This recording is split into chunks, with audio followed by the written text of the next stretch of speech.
Sur les tutos de VSB Synergie. Celui d'aujourd'hui est consacré aux bases de la communication managériale. Effectivement... Dans le contexte. Dans le contexte, vous pouvez avoir du mal à vous faire comprendre ou à comprendre vos collègues. Tout simplement parce que les modes de représentation, les schémas de pensée ne sont pas forcément les mêmes. Ce que vous demandez n'est jamais réalisé comme vous le souhaitez, ce qui induit évidemment des conflits à répétition. Vous aimeriez mieux comprendre vos semblables, mais comment est-ce que je dois le dire? Comment je dois me positionner par rapport à ça? Alors, la communication, on peut penser que souvent c'est un sujet facile, basique, mais finalement, non. C'est pas si simple que ça, et d'ailleurs nous communiquons avec difficulté. Alors voyons comment ça fonctionne. Ce processus est complexe, et dans toute communication, il faut au minimum deux acteurs, l'émetteur et le récepteur. Et lorsque l'émetteur a un message à faire passer, il faut bien évidemment utiliser un codage. La télépathie, c'est compliqué aujourd'hui, donc on est bien obligé de coder. Coder par les mots, coder par des visuels, coder par de la musique. Et s'il y a codage, il y a donc décodage. Et c'est là où il y a effectivement un début de complexité, parce qu'il peut y avoir beaucoup d'interprétations. Oui, Véronique, en effet, les choses commencent à se gâter à partir de là, parce qu'encore une fois, dans une communication, le message est souvent brouillé par quoi? Par des parasites. Qu'est-ce que c'est que les parasites?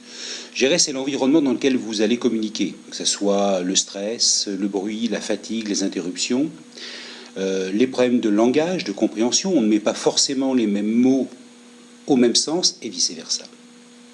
Alors, si on regarde les choses plus précisément, nous avons des représentations, vous et moi, qui sont clairement liées à quoi?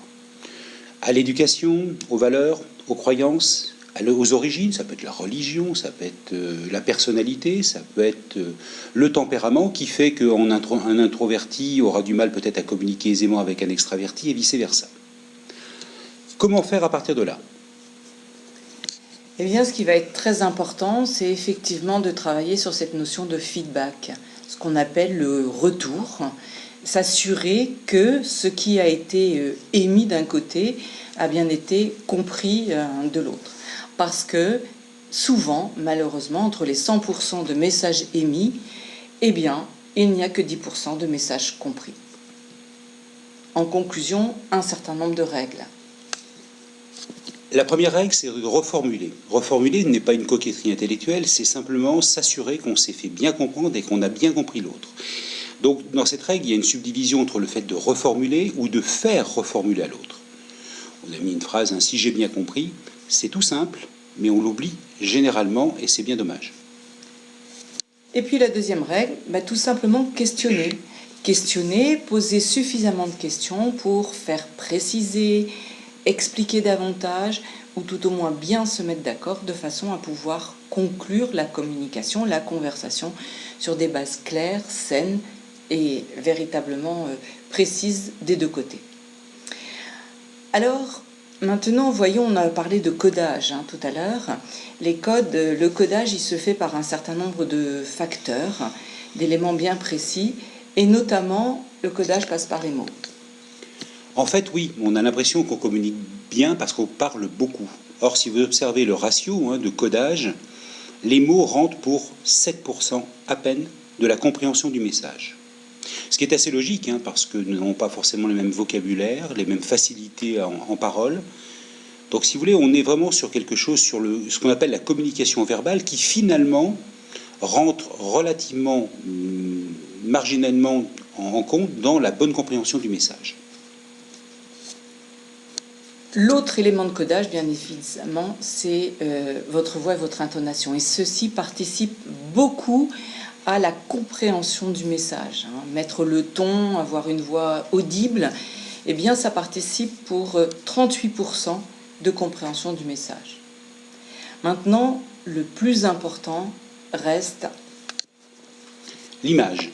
En fait, on dit toujours qu'on ne peut pas ne pas communiquer. En fait, on communique essentiellement par quoi? Par le visage. Les mimiques, le regard, le sourire, hein, il y a clairement des attitudes qui permettent de se rendre compte chez certaines personnes si le message est compris, accepté ou pas. Les postures et gestuelles et notre présentation générale, alors que ce soit le look, le vêtement, etc. Vous voyez que ça pèse pour plus de 50% de la communication générale. C'est ce qu'on appelle souvent l'effet de halo quand on rencontre quelqu'un. C'est l'impression, le ressenti, alors qui peut être validable ou invalidable par la suite, mais qui va souvent conditionner la qualité du rapport humain qu'on aura dès les premiers instants avec la personne. Donc, troisième règle en communication, surveillez votre langage, bien sûr, les mots à utiliser, et votre attitude en général. La quatrième règle semble relativement évidente, mais il faut la rappeler. C'est adapter votre communication à votre interlocuteur et au contexte. En fait, communiquer, on peut considérer que c'est aller sur le territoire de l'autre, sur sa façon de voir, sa façon de penser, sa gestuelle. Est-ce qu'on est trop intrusif face à un introverti ou, à contrario, est-ce qu'on est trop en retrait face à un extraverti? Pour en savoir plus, donc, et si vous souhaitez être plus efficace dans votre communication et vous entraîner à bien communiquer, eh bien VSB Synergie est à votre disposition et nous vous invitons à nous retrouver sur notre site. Très bonne journée.